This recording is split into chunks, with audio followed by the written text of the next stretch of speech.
Hello there, Frogman, better known as Ryan.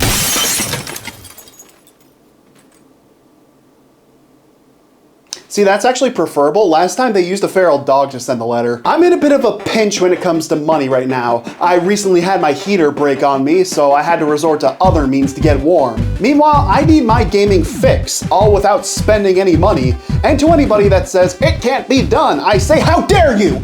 I can have a good time, and in fact, I'm gonna play 3 of them just to spite that imaginary argument. Now, why am I doing it this way? Well, 1, some of them are fun, but not deep enough to dedicate 10 minutes to. 2, I'm a madman that just can't be stopped. And 3, this is the 33rd time I've done this song and dance, and I just like it when the numbers line up like this. 3 games, 33. The only way this could be any better is if I had waited till 333.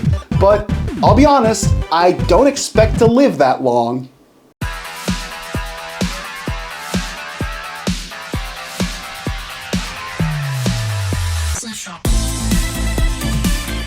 Slapshot Rebound released on April 11th of 2024. Developed by Oddshot Games, the Steam description promises a physics-based, no-nonsense arcade style of hockey, specifically noting the lack of a shoot button, puck glue, and RNG. Seems odd to note your experience based on what it's lacking, but I'm sure the response is the same as when I get asked to put scores on the games I review. Get over it. Start the game and you begin a tutorial on how to play it. A cute little graphic of a cone is here to teach you how to move, and stare into my soul. You swing and hit pucks by rotating your character, and for the sake of simplicity, I'm going to refer to controller controls because trying to spin the character with a mouse is what I think of when I picture the futility of man. Clicking the left stick to activate a boost. It will make your character shoot off in the direction you are pointing, ignoring all momentum and previous things. Left trigger is brake, and you hold the left bumper to angle your stick and give it more air when you rotate your character with the right stick to hit the puck.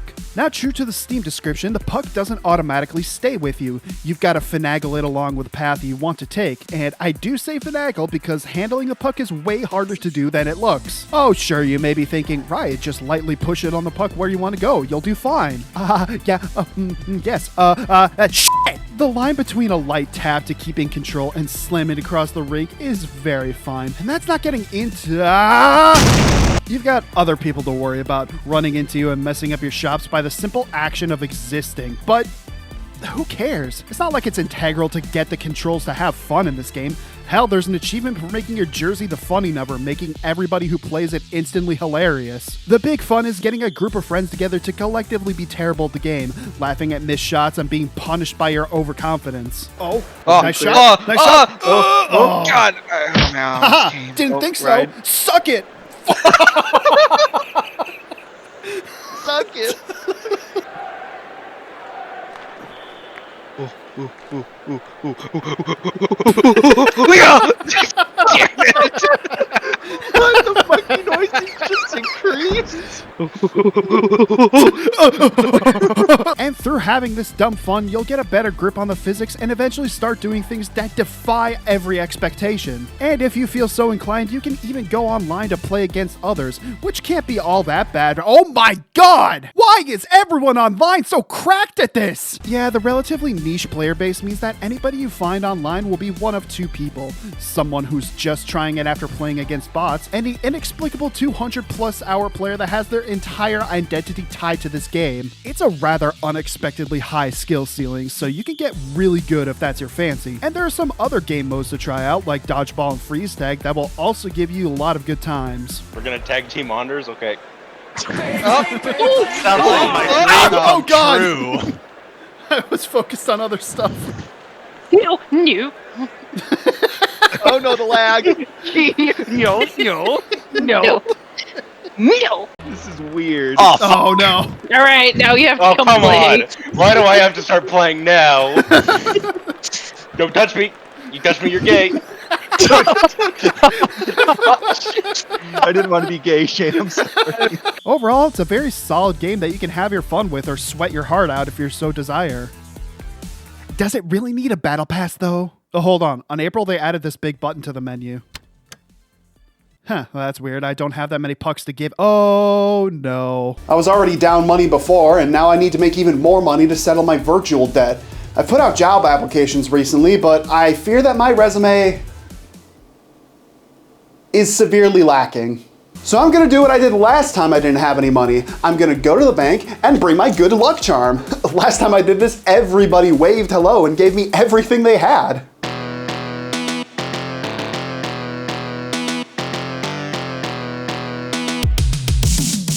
One-Armed Robber was released on December 15th of 2023, developed by Dundal, who also developed the One-Armed Cook. I guess they specialize in monoplegic games. Start out and you have a tutorial on the game. You can pick up and use only one item at a time via your one working arm. To carry more, you need to load items into your duffel bag, which thankfully has the magical ability to freeze everything inside when picked up. To get past locks, you need to either drill or lockpick them. Drilling makes more noise, but only requires you to hold it close to the lock, with lockpicks being the silent option, but has you waggle the lockpick on the door, which can get really annoying when you want to jerk the camera around, but not so much where you pull it out of the lock and reset the progress. You can get past guards either by sneaking past their routes or by taking out a silenced pistol and telling them to think about the rabbits. Once dead, the guard will drop a phone and you need to take it to a green wall sensor, slap it on there, and the guard will have checked in and never need to call in again. Ah, the classic everything is fine, nothing is ruined ploy. The last place I worked at still doesn't know their laptop has blue screen for like 5 months. You can disable cameras by taking out the guard in the security room, and once you reach the vault, you can drill it open, collect the money in the duffel, and away you go. Off to the first level, which you'll be able to ace with no problem. What? I didn't think I'd be genociding today, but when in Rome. Yeah, for the first few runs, you might get caught with your pants down, either by missing a camera placement, running out of time to clock a guard at a green, or just being in the wrong place. Hey, does anybody know where the vault key card is? Oh my god! And playing through once you're caught is still valid. You just need to break the place's electric locks via a power box. It's also way more chaotic with progressively stronger police spawning in endlessly to take you down. Once you wrap up, you're given a payout for the job and gain experience. You can get more levels to unlock more places to rob, and the money you obtain can be used to buy better equipment and weapons. Once you level up more. For how slowly you gain experience per level, you need to grind a lot to get some of these things, and the new tools are really only just upgrades for the items you already have. Sure, that makes them good upgrades, but it's not very interesting. Wow, a better and faster lockpick.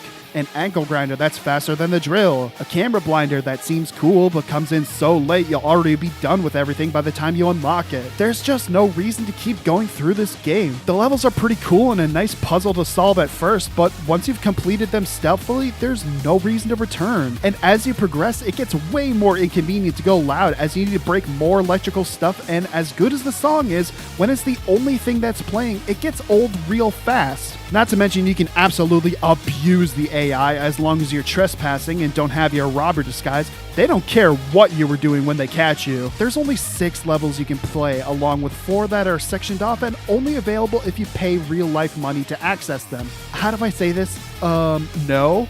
No way. No way. Not only is it super grindy and repetitive to even experience all the base game, but they have the gall to ask for more money to play a few more levels? I guess if it really hits, you can go for it, but nothing pulls me into this. All that's really left for me is to get the achievements in this game, and oh my god, there goes my whole month. Overall, it's pretty grindy with the one-armed gimmick running very thin. It's not like it's poorly put together, but there's nothing to have me come back once I've gone through it. You can get everything you need from it just by watching some quirky online personality play through it. And worst of all, I went to the bank and it turns out my good luck charm's classified as a weapon. Trying to disprove their accusations, I made some stinanks. I'm telling you, it can't be a weapon. It can't even fire. Watch. That was an embarrassing walk home. So I didn't get any money, but at least I got my name out there. Some people in suits were mumbling about some organization as I was leaving, so there's a good chance I'm being picked up for a professional team. I just couldn't find any teams with the initials SCP. I thought rent and energy were separate here.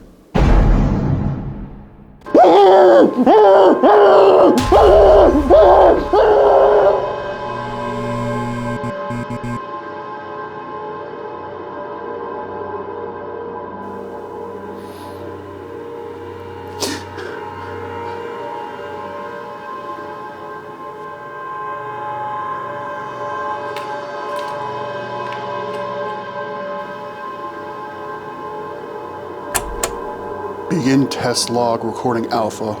Subject appears to be a Caucasian man standing at 1.8 meters tall, weighing in... Hey, hello, hi. Are you really only gonna describe me for my appearance? Isn't that a little shallow?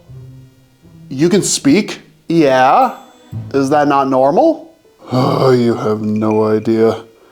Do you have a name? Come on, I don't want to do my intro again. Do you have any idea what's happening? All the events that's happened to you and you have never had any scars from it?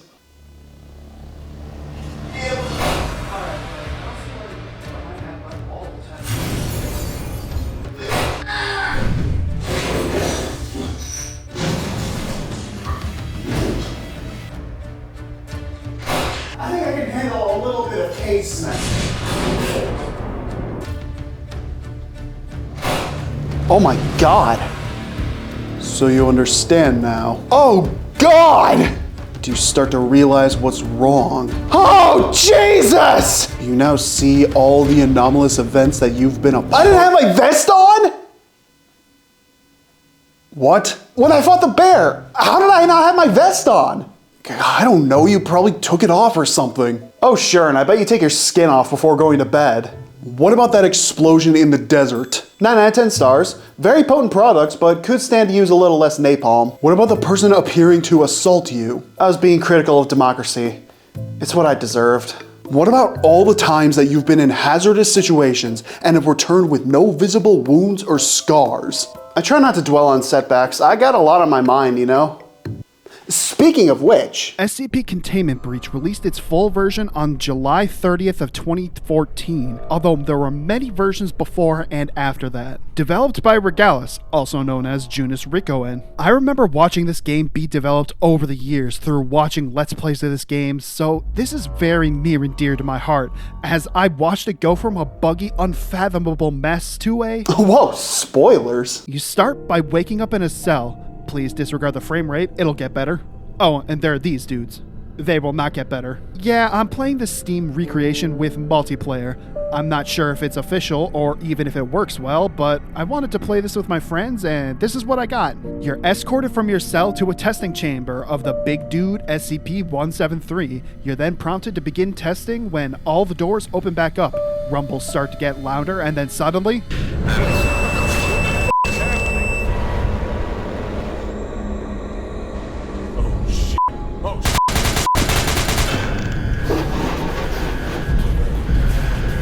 You are then plunged into darkness, and a site-wide broadcast indicates that many of the Keter and Euclid SCPs have breached containment and are now running around in the facility. To survive, you need to know what you're up against, and luckily there are pamphlets scattered around the place to quickly read up and understand them better. It's not exactly intuitive, as these documents are great walls of text that only sometimes have the important bits highlighted, but I guess it's better than nothing. But let's be real, if you jumped into a game called SCP Containment Breach and didn't know about the most well-known creature from that universe, then I'd love to meet you and see what kind of rock you live under. 173 is a big concrete statue that moves incredibly fast when out of direct eyesight of a living being. If it happens to catch up to you when you're blinking, you'll be introduced to the most aggressive chiropractic ever done. With that in mind, it's worth mentioning, no, you're not going crazy, and your character is not fighting off sleep like me editing on a Thursday night. It's almost done, I swear. You constantly have to blink, indicated by the meter down below, and since 173 can appear at any time,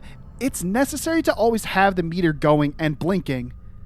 It doesn't make it good though. It can take some getting used to, as the constant black screen can be really distracting for some, but eventually for me, it faded into the background and didn't really disrupt a whole lot. What will disrupt you is the other SCPs roaming the halls, and oh boy are they so fun and interesting to experience. Everything is so faithfully represented from the source material, interacting in ways that are really cool and very, very deadly. Please watch him, please watch him. I'm blinking.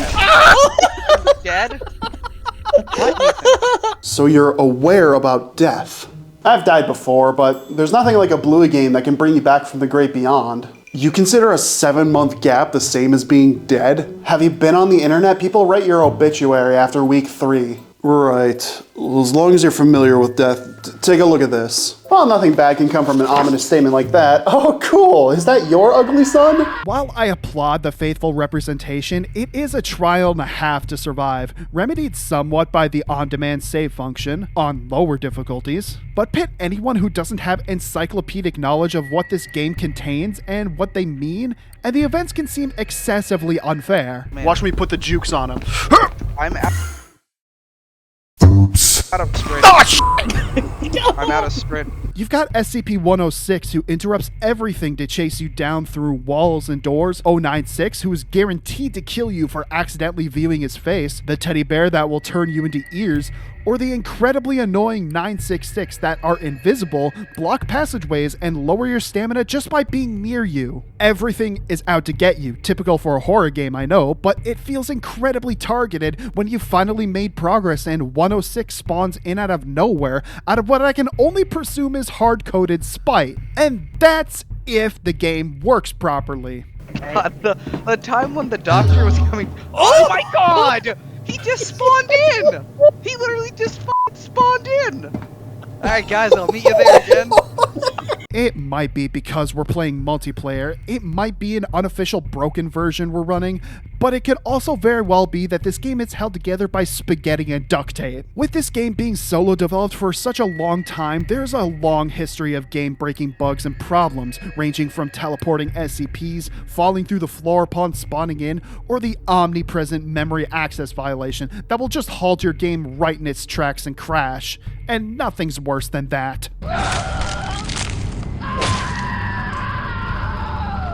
Nothing.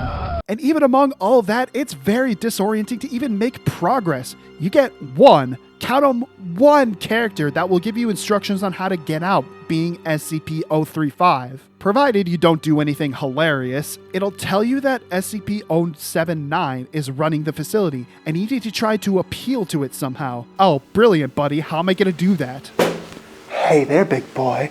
I got some nice juicy ram for you. How are you alive again? He mentions it's in control of the door system, so you might be led to turn them off if you happen upon them. But after you do that, you need to find 079, and when everything is randomly generated, it could be on the other side of the world, so I don't really see how a new player would be able to figure any of this out. Especially when there's a thick layer of bullshit permeating every encounter, both in the game and stability-wise. I'd recommend downloading the game from the creator's website and foregoing multiplayer entirely. True, it did take me a bit to even get it to run in windowed mode, but once I was in, it was pretty smooth with no problems. It might not be the case for everyone, but I really recommend this. For my own selfish nostalgia, sure, but also because the sound design and creature implementation is one of the best out there when it comes to the SCP universe. Overall, I love it to death, but I can't look past the bugs, incoherent progression,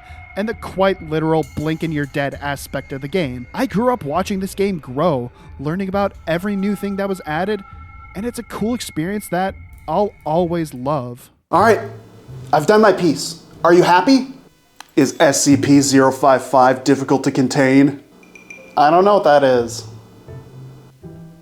Yeah, neither do I. Listen, you've been great, but I've got a place I needed to be 30 minutes ago. Really? You haven't made any attempt to leave? Minnesota goodbyes have got me by the balls. Fine. Do you promise not to harm anyone else with what you do? Do I gotta swear on the Bible? I don't want to alienate people with other religious beliefs.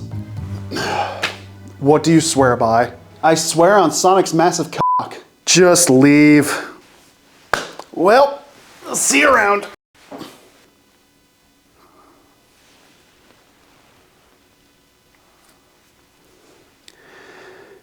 While the object possesses no immediate threat to its host or surroundings, further examination is required. Initial attempts at containment have proved futile, as well as any direct questions or attacks to the subject. Any attempts to learn more about the subject or contain them is met with failure as the subject ignores it with some joke or punchline. Look, I know they kidnapped me and all, but their gift shop more than made up for it.